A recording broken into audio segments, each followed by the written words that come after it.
नाहिद हसन को हम 100% वोट देंगे। तो अपनी चल संपत्ति की दाव लगा दी थी आप ही के चैनल पे। हाँ। नमस्कार, स्वागत है आप सभी का हिंदुस्तान 24 पर और मैं आप सबके साथ विपिन चौधरी। कैराना लोकसभा से इकरा हसन तो चुनाव जीतने में कामयाब हुई हैं, वो सांसद बन गई हैं, लेकिन सवाल यहाँ पर यह है कि क्या 2027 के विधानसभा चुनाव में उनके भाई नाहिद हसन एक बार फिर से कैराना विधानसभा से विधायक बनने में कामयाब होंगे, चुनाव जीतने में कामयाब होंगे, या फिर इस बार मृगांका सिंह कैराना विधानसभा से विधायक बनेंगी। आज बातचीत करने के लिए हमारे साथ कैराना विधानसभा से जुड़े हुए ठाकुर उग्र सिंह चौहान जी मौजूद हैं। ठाकुर साहब, बहुत बहुत स्वागत है आपका हिंदुस्तान 24 पर। आपका भी स्वागत है भाई साहब। आपने इकरा हसन के लिए तो पहले ही बोल दिया था कि 2024 का लोकसभा चुनाव इकरा हसन जीतेंगी। तो 2027 में जो विधानसभा चुनाव होगा तो आपको क्या लगता है, क्या नाहिद हसन विधायक बन पाएंगे? देखिए, वैसे तो अभी इसमें कुछ समय है, क्योंकि अभी 24 है, 25 से 26 बीच में 2 साल है, 27 में चुनाव है। और स्थितियां क्या हो, स्थिति क्या हो, क्या हालात बने, ये तो पता लगेगा उसी समय पे। लेकिन आज के दिन वर्तमान में अगर देखा जाए, अगर अभी चुनाव करवाया जाए तो नाहिद हसन का पलड़ा उतना मजबूत नहीं है जितना होना चाहिए था। क्योंकि जनप्रतिनिधि का, विपिन भाई, कोई भी आदमी जब अपना जनप्रतिनिधि चुनता है उससे बहुत उम्मीद रखते हैं, और उन उम्मीदों पे वो आदमी खरा ना उतरे तो लोगों में एक निरस्ता पैदा हो जाए उसके प्रति। फिलहाल तो निरस्ता है। नाहिद हसन का अगर व्यक्तिगत नाम लेकर कहा जाए, इसमें इकरा को हटा दो आप यहाँ से, कि इकरा को एक तरफ कर दो, नाहिद हसन व्यक्तिगत अगर चुनाव लड़े तो उनका पलड़ा उतना भारी नहीं है 27 के चुनाव में। आज को दृष्टिकोण में रखते हुए उतना मजबूत उनका पलड़ा नहीं है जितना होना चाहिए था। वजह क्या है इसके पीछे? वजह एक तो निष्क्रियता भी है, अपने काम में उतना ध्यान ना देना, लोगों में बैठना उठना, आना जाना, लोगों के दुख दर्द में शरीक ना होना। देखिए, काम का तो कई बार परिस्थितियां होती हैं, काम तो कई बार हो भी जहाँ, कई बार नहीं भी होते, लेकिन लोगों में जुड़ा रहना उस आदमी का बहुत जरूरी है। आज के दिन नाहिद को तो अक्सर लोग बाग भूले हुए ही हैं, सब जगह इकरा का नाम है, नाहिद का कहाँ नाम है। 2022 का विधानसभा चुनाव भी इकरा हसन ने ही लड़ा था, नाहिद हसन का तो केवल नाम था। बिल्कुल तो चुनाव तो अगर देखा जाए तो इस बार भी इकरा हसन ही मेहनत करेंगी। नहीं तो क्या बार बार एक गणित है, बार बार उसी को दोहराया जाएगा क्या, उसी की पुनरावृत्ति होती रहेगी क्या? ऐसा नहीं है, लोग बाग सब समझते हैं। इकरा की बात अलग है, इकरा को आप अलग कर दीजिए। नाहिद का अगर व्यक्तिगत मामला लिया जाए तो इस बार फिर दूसरी बात यह है कि क्या एक ही घर में से दोनों चुनाव, दोनों सीट जो है पार्लियामेंट के विधानसभा की, एक ही घर में से, तो मैं नहीं मानता कि अखिलेश यादव भी ऐसी गलती करेंगे। एक पद है, बहुत बड़ा है पार्लियामेंट का, उससे बड़ा और क्या पद होगा? उसके बाद में तो फिर राष्ट्रपति है। पार्लियामेंट का चुनाव हो गया और वो उन्होंने लड़ लिया, वो जीत गई बहुत बढ़िया तरीके से, वो बहुत है। मैं नहीं मानता कि अगला टिकट नहीं हो। समाजवादी पार्टी की बहुत लंबी फहरिस्त है, बहुत लंबी लिस्ट है, अच्छे लोग और भी हैं बहुत सारे जिन्हें मैदान में आना चाहिए, और वो आएंगे भी। गलती कहाँ ठाकुर साहब, ये तो चतुराई है। अखिलेश यादव को पता था कि नाहिद हसन वहां से विधायक हैं, लेकिन उसके बावजूद फिर उन्होंने इकरा हसन को टिकट दिया, सांसद का टिकट दिया, और वो चुनाव जीत भी गई। ये राजनीति तो कहीं रही ही नहीं, राजनीति तो खत्म है। बात आप सही कह रहे है, तो ऐसा ही कि ये देखना कि चुनाव कौन जीत सकता है, लेकिन उन्होंने तो वो देख लिया कि चुनाव कौन जीत सकता है, पर जनता भी तो ये देख रही कि हमारे बीच का कौन है। हमारे बीच में रहने वाला आदमी कौन है, हमारे दुख दर्द में शरीक कौन है, हमारे विकास कार्यों को करवाने वाला कौन है, हमारी आवाज को उठाने वाला कौन है। किसान की आवाज आज तक भी नहीं उठाई गई, युवाओं की आवाज आज तक नहीं उठाई गई, बेरोजगारी चरम सीमा पे है, इसकी आवाज नहीं उठाई गई, महंगाई की आवाज नहीं उठाई गई, बिजली की हालत खराब है, इसकी नहीं उठाई गई। तो कौन सी आवाज उठाया जा रहा है? एक विधायक क्या सदन में खड़ा होकर ये आवाज नहीं उठानी चाहिए? ये भी तो भाई, वो तो चलो पार्टियों का अपना काम है, उनका जो राष्ट्रीय लेवल के नेता हैं, राष्ट्रीय अध्यक्ष हैं, वो टिकट दे रहे, देते रहो। जनता भी तो करती है ना, गुणा जोड़ तो जनता का भी काम है, वो भी तो देखती है, गुणा भाग करती है, फिर वो भी वोट देगी नहीं देगी, वो तो जनता के विवेक पे भी निर्भर करे। नाहिद हसन को मौका कहाँ मिला है? आपको भी पता है कि कितने लंबे समय तक वो जेल में रहे। क्यों भाई, सुनो तो, जेल में, अब भी जेल में है क्या? जेल में रहे, इसमें कोई दो राय नहीं है। 2 योजना तो पूरी लगभग, और एक उपचुनाव हुआ था, हमने भी पहली बार उपचुनाव में वोट दिया था। उससे पहले उपचुनाव से पहले हमने कभी समाजवादी पार्टी को वोट नहीं दिया था, लेकिन उसमें हमने नाई दर्शन को वोट दिया था। और उसके बावजूद भी आप निष्क्रिय होकर बैठ रहे और चुनाव के टाइम में फिर निकल आओगे, या इकरा हसन के दम पे आप चुनाव लड़ रहे, तो मेरा ख्याल की जनता एक ही को चुनेगी इस बार, दोनों को नहीं चुन पाएगी। तो क्या इस बार मृगांका सिंह का नंबर लग सकता है? मृगांका सिंह का जहां तक बात है, मृगांका सिंह का तो बहुत पहले नंबर लग जाना चाहिए था, और वो बड़ी सुलझी हुई भी लड़की है, समझदार भी है। लेकिन यहाँ तो गलती दोनों तरफ से हो रही ना। एक तो बाबू हुकम सिंह जी गलती कर गए, बाबूजी की गलती है कि उन्हें अपने टाइम पे ही मृगांका सिंह को चुनाव लड़वाना चाहिए था, अपना बलिदान दे देते। क्या बात थी, एक चुनाव ना लड़ते भाई, बाद वाला चुनाव ना लड़ते, उससे पहले ही उन्हें ले आते मैदान में लाकर, उनके साथ ये दुर्गति नहीं होती जो दुर्गति मृगांका की बाद में हुई। क्यों उन्हीं के घर के लोग बाग नाराज हो गए, उनकी पार्टी के लोग बाग नाराज हो गए, उसका शोषण करते रहे, उसका धन का नाश करते रहे और उसे लारे लगाते रहे। उसे टिकट नहीं मिल पाया, टिकट मिला तो उसे हराने की कोशिश करी गई। ये सब पार्टी के तो लोग बाग थे, उनके आसपास इर्द गिर्द रहने वाले लोग बाग थे। नहीं तो जीतती लड़की बहुत पहले से। अगर उन्हें बाबूजी पहले से ही मैदान में लिया में और उन्हें चुनाव लड़वा दे, वो चुनाव भी जीतती और जीतने के बाद में अपना स्थान बना लेती। आज उसका स्थान बनाना भारी हो रहा। क्या जनता काबिलियत देखती है? हाँ, जनता की दोनों ही बात है। अब तो काबिलियत देखने वाले लोग बाग हो गए, अब समझने लगे। लेकिन अपनी जो सीट है इस पे तो अभी भी मेरा ख्याल के काबिलियत वाला मामला कम ही है। क्या आपको लगता है कि नाहिद हसन मृगांका सिंह से ज्यादा काबिल हैं? नहीं रे नहीं, कहाँ मृगांका सिंह से काबिल नाहिद हसन कभी नहीं हो सकता। नाहिद हसन भले ही ऑस्ट्रेलिया पढ़ गए, पढ़ना और करना दोनों में बड़ा अंतर है। करना एक अलग चीज है। मृगांका सिंह की शालीनता, उसकी पढ़ाई, उसका वो तो उसका टीचर लाइन का अनुभव रहा। सारी उम्र उन्होंने वो एक सैद्धांतिक जीवन जिया, बहुत बढ़िया जीवन जिया, लंबा समय हो गया उनका। वो उनकी तुलना नाहिद हसन से नहीं होती। तो वर्तमान समय में आपको लगता है कि नाहिद हसन का मामला डामाडोल है? नहीं, डामाडोल तो भाई, डामाडोल क्या था? अभी तो मैंने बताया आपको कि 2 साल बीच में है, क्या हो, क्या करिश्मा हो जाए। हो सके भाई बहुत अच्छे अच्छे काम ये लोग बाग करने, लोगों के बीच में आके खड़े हो जाए, लोग बाग फिर चाह ले।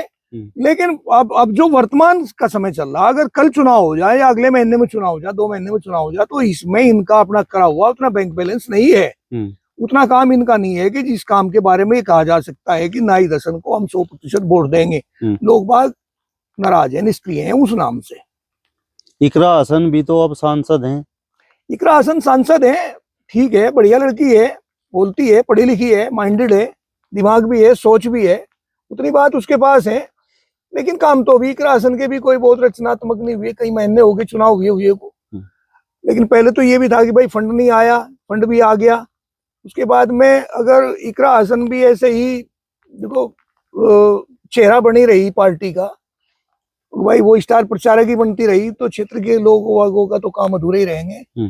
और लोगों को अपने बीच में भी चाहिए, लोगों के काम भी चाहिए। ये इकरा हसन को भी चाहिए कि उन्हें लोगों के बीच में भी समय देना चाहिए। हाँ, ये बात जरूर है कि अब आज के दिन इकरा हसन का ग्राफ इतना समाजवादी पार्टी क्या और पार्टियों में भी इतना है, अगर और पार्टियों में भी जाना चाहे तो उसे कोई दिक्कत नहीं होने की। भले हम लोग वोट भी ना देवे, हम लोग से मेरा मतलब जनता भी वोट ना देवे, उसे पार्लियामेंट ना भेजे तो राज्यसभा चली जाएगी। अब तो इस पोजीशन में आ रही इकरा हसन। लेकिन कुल मिला के इकरा हसन का ग्राफ अभी गिरा नहीं, उसका है। आपने जिस उम्मीद से इकरा हसन को वोट दिया था, क्योंकि आप इकरा हसन की लगातार तारीफ करते रहे, तो उन उम्मीदों पर क्या इकरा हसन खरी उतर पाई? मैं तो अपनी चल संपत्ति भी दाव लगा दी थी आप ही के चैनल पे। हाँ। और आपने कहा भी था कि ये गलत कर रहे। देखिए, जहां तक बात ये है कि खरी उतरी या नहीं उतरी, हम बड़े आशावादी लोग बाग हैं। हम सोचते रहे आखिरी क्षणों तक भी भाई कभी ना कभी तो चलो काम होगा। लेकिन अभी कोई उतना काम जो होने चाहिए थे, जो हमारी कसौटी पे थे कि ये खरा होगा या नहीं होगा, वो अभी हो नहीं पाया। लेकिन अभी समय उतना भी नहीं हुआ कि जो हम उसके खिलाफ कोई ऐसा वैसा बोलने लगे। अभी समय है, अभी पार्लियामेंट चल रहा। मेरा ख्याल के 15 तारीख को शायद पार्लियामेंट का सेशन खत्म हो जाएगा और 16 में मिलेंगे, मिलके बैठ के बात करेंगे, देखते हैं क्या करती है क्या नहीं करती। हमारी तो देखिए, हम जो हैं, हम तो सामाजिक आदमी हैं, समाज के बीच में रहने वाले हैं। आवाज उठाना हमारा काम है, सुनना उनका काम है। अगर करेगी तो ठीक है, नहीं तो यही चैनल होगा, यही वीडियो होगी, यही आप लोग होंगे, यही हम होंगे, यही खेत होंगे। भाई हम उस हिसाब से कहने लगेंगे कि हुआ तो हुए को कहेंगे, नहीं हुआ तो नहीं कहेंगे। क्या बात होगी? हम कोई किसी के वो तो है नहीं कि भाई हम पेशेवर लोग बाग हैं, भाई हमें कहीं किसी से किसी बहुत बड़ा लाभ है, लाभ की कोई जरूरत नहीं। समाज के काम चाहिए, समाज के काम होने चाहिए। नाहिद हसन से आप जब भी सवाल करेंगे या फिर इकरा हसन से सवाल करेंगे डेवलपमेंट को लेकर खासकर, तो जवाब यही निकल कर सामने आएगा कि भाई सरकार उत्तर प्रदेश में हमारी नहीं है, केंद्र में हमारी नहीं है, तो विपक्ष के विधायक या सांसद के लिए काम करवाना बड़ा मुश्किल रहता है। क्योंकि मैंने अक्सर विपक्ष के विधायकों के ऐसे जवाब सुने हैं।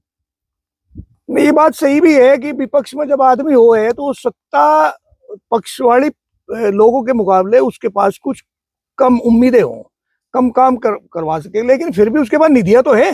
निधि तो जो एक सांसद को भाजपा के पास है वही निधि कांग्रेस के पास है, वही निधि समाजवादी वाले के पास है, और ऐसे ही विधानसभा की निधियां हैं। निधियां तो सबके पास बराबर है। भाई कुछ एक्स्ट्रा काम जो वो अपने मंत्रियों से या मुख्यमंत्री से मिलकर करवा सकते हैं, वो काम ना हो तो निधि का काम तो हो जाए। क्या जनता ऐसे जवाबों के लिए ही विपक्ष के विधायक या सांसदों को चुनती है? हाँ, खैर जनता की अपनी सोच है, जनता की सोच है। वो पता नहीं कैसे कैसे लोगों को चुन ले। क्या ये कोई वो नहीं है कि जो आपने कहा कि क्या इसी प्रकार के सवालों के जवाब के लिए ही जनता अपने नेता को चुनती है। नेता को जनता चुनती है बहुत अच्छे सवालों के जवाब के लिए, बहुत बढ़िया रचनात्मक कार्यों के लिए, जिससे मन खुश हो जा। आप एक बात देखिए, ये लोग बात तो पार्टी से चुन काम है। हमने तो वो लोग भी देखे जो पार्टियों से नहीं, इंडिपेंडेंट आते हैं, जो किसी कोई सिंबल नहीं लेकर आते, आजाद चुनाव लड़ते हैं, आजाद चुनाव जीतते हैं। उनमें कुछ काबिलियत तो होगी। मैंने ऐसे नेता देखे हैं पार्लियामेंट विधानसभा में देखे, मैं नाम लेके भी बताऊं आपको। तो ऐसे लोग बाग एक मंत्री हुए मायावती सरकार में, होमगार्ड मंत्री रहा करते थे बेदराम भाटी जी, इनका अपना नाम रहा, जिनके यहाँ हम कई बार गए जब बिजली घर का लगने का समय आया था। गुज्जर ही थे बेदराम भाटी, है अभी भी। वो पहले भाजपा में ही थे, भाजपा के जिला अध्यक्ष भी रहे, फिर उसमें चले गए बहुजन समाज पार्टी में। उनके यहाँ कभी लोग बाग नहीं मिलते थे, बहुत भीड़ नहीं होती उनके यहाँ, और मंत्रियों के यहाँ भीड़ होती है। एक बार हमने पूछ लिया उन्हें ऐसे ही कि आपके यहाँ भीड़ क्यों नहीं होती मंत्री जी? वो कहने लगे कि मैं जब अपने क्षेत्र में जाता हूँ सबकी समस्याएं सुनता हूँ और वहीं से एप्लीकेशन ले लूँ। लोगों को ये कहूँ ऐसे घूमने के लिए दिल्ली लखनऊ आओ तो आपकी मर्जी, बाकी काम के लिए मत आना, काम के लिए आपने मुझे भेज रखा है, मैं सबके काम करवाता हूँ। और उन्होंने मारे भी काम किए। हमारी तो कॉन्स्टिट्यूएंसी नहीं थी, लेकिन उसके बावजूद भी हमारे यहाँ एक हार्टबीट बनी, एक बैठक बनवाई उन्होंने, बहुत बड़ी एक सामुदायिक विकास केंद्र टाइप। और हम जब भी कभी पत्र लिखते थे तो उसका जवाब मिलता था। तो आपके हिसाब से जो आपके विधायक हैं नाहिद हसन, ना तो वो लोगों के सुख दुख में शामिल होते हैं और ना उन्होंने क्षेत्र में कोई डेवलपमेंट किया। मेरा एक्चुअल में नाहिद हसन से बहुत ज्यादा संबंध नहीं रहा, इस वजह से कि एक दो बार मिले जरूर। जब भी वो कभी गांव में आए, एक आध बार आए, तो तब भी उनके चुनाव के टाइम में कैंपिंग कर रहे थे, उस टाइम पे मिले। उसके बाद में भी इकरा के चुनाव में भी एक जगह आमवाड़ी में बैठे थे, वहां बात हुई थी। उसके अलावा ज्यादा नहीं हो पाई। लेकिन उन्होंने कभी उचित भी नहीं समझा अगर भाई हम इन लोगों से मिलें, बात करें या बुला में पूछें क्या समस्याएं हैं क्या नहीं है, कभी उन्होंने उचित नहीं समझा भाई विधायक जी ने इस चीज को। और फिर हमने भी जाना बहुत उचित इस वजह से नहीं समझा कि जब अगला ही कोई बुलवाने के लिए तैयार नहीं है, कहीं समय ही नहीं है किसी के पास हमारे लिए, तो फिर जाके भी करें क्या। तो ये निरस्ता रही, उनकी अपना शौक रहा होगा, हमारी ये निष्क्रियता, उनकी निष्क्रियता को देखते हुए हमने भी अपना मन बदल लिया कि भाई चलो जब कोई नहीं मिलते नहीं बात करते। यही नाराजगी आपकी प्रदीप जी से रही? नहीं, और प्रदीप जी से इसी नाराजगी की वजह से आपने उनका विरोध भी किया और वोट भी नहीं दिया। हालांकि तो क्या ये मान लिया जाए कि 2027 में आप नाहिद हसन का भी विरोध करेंगे और उन्हें वोट भी नहीं करेंगे? अगर यही पोजीशन रही तो विरोध स्वाभाविक है भाई, इसमें क्या बात होगी। अगर यही बात रही तो विरोध स्वाभाविक है भाई। जब आदमी फोन तक नहीं उठाते, मेरे पास उनके 2 नंबर है विधायक जी के, दोनों नंबरों पे आप कहो तो अभी मैं फोन करूं अगर कोई उठा ले, कभी नहीं उठाता। हाँ, इकरा के जो फोन है, इकरा के फोन को अगर इकरा नहीं उठाती तो कोई ना कोई आदमी उठावे, वो जवाब देता है। लेकिन नाहिद का तो कभी फोन ही नहीं उठता, तो क्या कह ले। हालांकि प्रदीप जी बहुत भले आदमी थे, वो ठीक ठाक आदमी थे, लेकिन परिस्थितियां ऐसी हुई कि भाई हम लोगों को खिलाफ बोलना पड़ा, और उसका परिणाम ये हुआ कि उस आदमी को चुनाव हारना पड़ा। नाहिद हसन कोई काम ना करे और फिर इकरा हसन आपके पास आकर बैठ जाएंगे, नहीं, इसका क्या मतलब हुआ। हम कोई अशिक्षित लोग बाग थोड़ा ही हैं भाई, पोस्ट ग्रेजुएट आदमी है, हम इतना भी नहीं जानते कि कौन आदमी क्या किस भाषा में बोल रहा है और क्या करना चाह रहा है क्या नहीं चाह। हमारी अक्सर ज्यादातर तो ये रहा कि नेताओं से बनी नहीं। हम चाहते हैं काम, क्योंकि हमने काम किए, प्रधान रहते हुए भी इतने काम करे हमने। 400-500 करोड़ रुपए के काम अपने क्षेत्र के विकास के लिए करवा दी, जिनमें शुगर मिल भी है, बड़े बिजली घर भी हैं, छोटे बिजली घर भी हैं, डाकखाने हैं, बैंक हैं, टंकियां हैं, आर्टपीट हैं, लोगों की रोजगार है। इतने काम करने के बावजूद भी हम भी ये चाह उन लोगों से कि वो भी काम करें। अगर वो काम नहीं करते तो छुट्टी। मेरा सवाल आपसे ये है ठाकुर साहब के, जिस तरीके से लोकसभा चुनाव में हिंदुओं ने इकरा हसन के मुस्लिम होते हुए उन्हें वोट किया, तो क्या आपकी विधानसभा में मृगांका सिंह के हिंदू होते हुए मुस्लिम उन्हें वोट कर सकता है?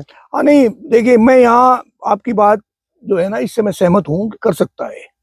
बाबूजी हुकम सिंह ही एक ऐसा चेहरा था, उन दिनों तो हम भाजपा में थे, हम उनके साथ रहे, हमने देखा उनकी साथ लंबी लंबी दाढ़ी वाले मुल्ला मौलवी उनकी कैंपिंग में थे और वोट भी दी। वोट मृगांका को भी मिल सकती है, मुसलमान की वोट मिलेंगे, ऐसी कोई बात नहीं है। मृगांका, ये कोई जरूरी नहीं है कि भाई मुसलमान की सारी वोट एक मुश्त में मिल जाएंगी, इकरा को मिलेगी, या हिंदुओं की सारी वोट मृगांका को मिलेंगी। वोट तो कटती फटती है, समय के अनुसार मामला ढल जाए। चलिए, तो उग्र सिंह चौहान जी को आपने सुना। फिलहाल इस वीडियो में बस इतना ही। अगली वीडियो में फिर आपसे मुलाकात होगी, तब तक बने रहिए हिंदुस्तान 24 के साथ। नमस्कार।